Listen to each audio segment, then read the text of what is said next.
കേരളത്തിലെ തന്നെ ഏറ്റവും വലിയ വനിതാ കൂട്ടായ്മയായി എന്റെ നാട് വനിതാ കൂട്ടായ്മയെ മാറ്റുമെന്ന് എന്റെ നാട് ജനകീയ കൂട്ടായ്മ ചെയർമാൻ ഷിബു തെക്കുംപുറം.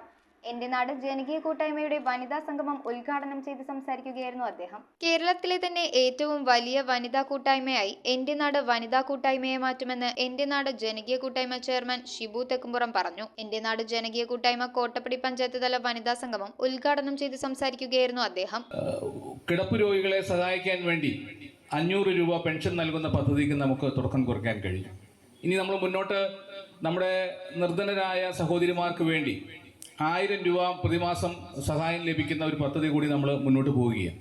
നമുക്കറിയാം, എല്ലാ തരത്തിലും പ്രത്യേകിച്ച് പണിക്ക് പോകാൻ നിവൃത്തിയില്ലാത്ത, സാമ്പത്തികമായി വലിയ ദുരിതത്തിലൂടെ മുന്നോട്ട് പോകുന്ന ധാരാളം സഹോദരിമാരുണ്ട്. എല്ലാവരും ഉപേക്ഷിക്കപ്പെട്ട, തടയപ്പെട്ട ആ സഹോദരിമാരെ ചേർത്ത് നിർത്തുക എന്ന ലക്ഷ്യത്തോടു കൂടിയാണ് 1000 രൂപയുടെ പ്രതിമാസ പെൻഷൻ നമ്മൾ നടപ്പിലാക്കാൻ ഉദ്ദേശിക്കുന്നത്. കഴിഞ്ഞ നാളുകളിൽ സ്വയം തൊഴിൽ സംരംഭകരായ വനിതകൾക്ക് പലിശരഹിത വായ്പ നൽകുക, സ്വയം തൊഴിൽ പരിശീലിപ്പിക്കുന്നതിനായി തയ്യൽ പരിശീലനം, ബ്യൂട്ടീഷ്യൻ കോഴ്സ് തുടങ്ങിയ ക്ലാസുകൾ സൗജന്യമായി നടത്തിവരികയും കിടപ്പ് രോഗികൾക്ക് 500 രൂപ മാസം തോറും നൽകി വരുന്നതായും അദ്ദേഹം കൂട്ടിച്ചേർത്തു. കോട്ടപ്പടി കൈരളി ഓഡിറ്റോറിയത്തിൽ നടന്ന വനിതാ സംഗമത്തിൽ വനിതാമിത്ര പഞ്ചായത്ത് തല പ്രസിഡന്റ് പ്രിയ സാബു അധ്യക്ഷത വഹിച്ചു. ചടങ്ങിൽ ഡി കോര, എന്റെ നാട് സെക്രട്ടറി PA ബാദുഷ, ഗ്രാമപഞ്ചായത്ത് അംഗം ഷിജി ചന്ദ്രൻ തുടങ്ങിയവർ ആശംസകൾ അർപ്പിച്ച് സംസാരിച്ചു. Government trainer Sanju T Kurian വനിതാക്ഷേമവും ഉന്നമനവും എന്ന വിഷയത്തിൽ ക്ലാസ് നയിച്ചു. എന്റെ നാട് പാലിയേറ്റീവ് കെയർ നഴ്സ് അനുജിതിനെ മികച്ച പ്രവർത്തനം നടത്തിയതിന് ചടങ്ങിൽ ആദരിച്ചു. യോഗത്തിൽ ഷേർലി ഷാജി സ്വാഗതവും അന്നമ്മ മത്തായി നന്ദിയും രേഖപ്പെടുത്തി. News bureau,